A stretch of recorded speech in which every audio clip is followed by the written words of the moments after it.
बिस्मिल्लाहिर्रहमानिर्रहीम। आज मैं आपके लिए आलू गोश्त की एक ऐसी रेसिपी लेकर आई हूँ जो कि आपको बहुत ही पसंद आएगी और ये थोड़ा डिफरेंट तरीके से बनता है। इसका शोरबा बहुत ही ज़्यादा लजीज बनता है। तो चलें जी रेसिपी स्टार्ट करते हैं। यहाँ पर मैंने 700 ग्राम मटन ले लिया है जिसको मैंने प्रेशर कुकर में ऐड कर दिया है। एक दरमियानी साइज़ का प्याज ले लिया है और 3 जवे लहसुन के डाल दिए हैं।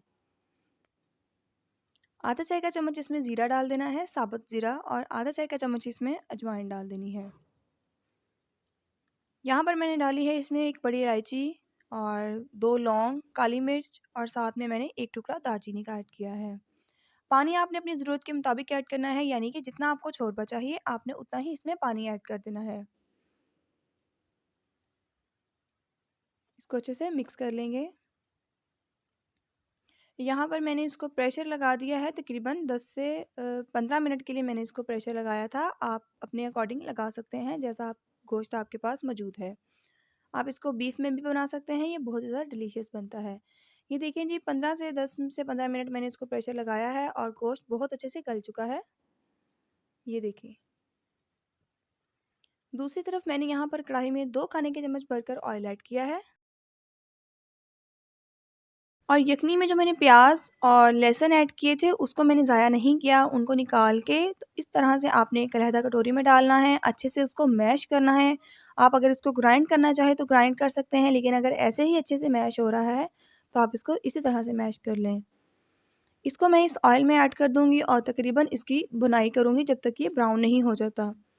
ये थोड़ा यूनिक सा तरीका है आलू गोश्त बनाने का। इसका शोरबा बहुत ही ज़्यादा लजीज बनता है, आपको ये बहुत पसंद आएगा। रेसिपी का कोई भी पार्ट आपने मिस नहीं करना। और साथ ही साथ आप अभी कर दें मेरे चैनल को सब्सक्राइब, अगर अभी तक सब्सक्राइब नहीं किया।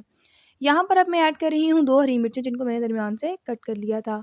आलू भी आपने जितनी आपको ज़रूरत है हंडिया में आप उस तरह ले सकते हैं। यहाँ पर मैंने जी 2 टमाटर लिए थे, उनको ब्लेंड कर लिया था, उनकी अच्छे से प्यूरी बना ली थी, वो भी ऐड कर देंगे। तो दरमियाने साइज़ के टमाटर मैंने यूज़ किए हैं। टमाटर ऐड करने के बाद इसकी 1 से 2 मिनट के लिए मैं भुनाई करूँगी। आधा चाय का चम्मच मैं नमक यहाँ पर यूज़ कर रही हूँ, आप अपने टेस्ट के अकॉर्डिंग कर सकते हैं। सूखा धनिया पाउडर आधा चाय का चम्मच, लाल मिर्च का पाउडर भी आधा चाय का चम्मच आपने यूज़ करना है, और हल्दी पाउडर भी यहाँ पर मैं आधा चाय का चम्मच ही यूज़ कर रही हूँ। काली मिर्च का पाउडर भी आधा चाय का चम्मच ऐड करेंगे इसमें।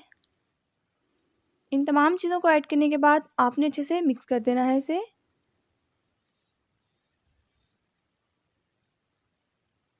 आप इस रेसिपी का कोई भी पार्ट मिस मत कीजिएगा। इसको अब मैंने ढक कर रख दिया है और तब तक के लिए ढकना है जब तक कि आलू गल नहीं जाते।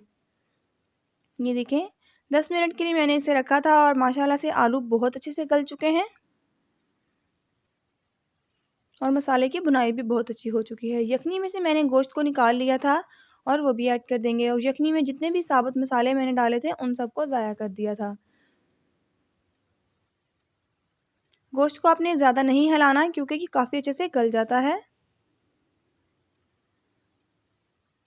अब जी जो हमने मटन स्टॉक बना कर रखी थी, यानी कि मटन की यखनी जो हमने बनाई थी उसको ज़ाया नहीं करना, वही हम इसमें ऐड करेंगे और उसी से हमारा शोरबा रेडी होगा। इसीलिए ये शोरबा काफ़ी ज़्यादा पतला होता है और बहुत ही ज़्यादा डिलीशियस लगता है। अब इसको मैंने ढक कर रख दिया है तकरीबन 10 मिनट के लिए, ताकि शोरबा भी अच्छे से पक जाए। ये देखें, तरी भी माशाल्लाह से ऊपर बहुत अच्छी आ चुकी है और खुशबू तो बहुत ही लजीज आ रही है।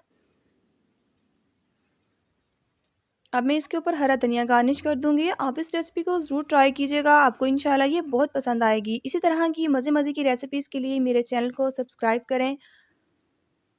ये देखें, अब मैंने इसके ऊपर गरम मसाला भी ऐड कर दिया है और मैंने इसे डिश आउट भी कर दिया है। अगर आपको ये रेसिपी अच्छी लगी है तो मुझे कमेंट सेक्शन में ज़रूर बताइएगा।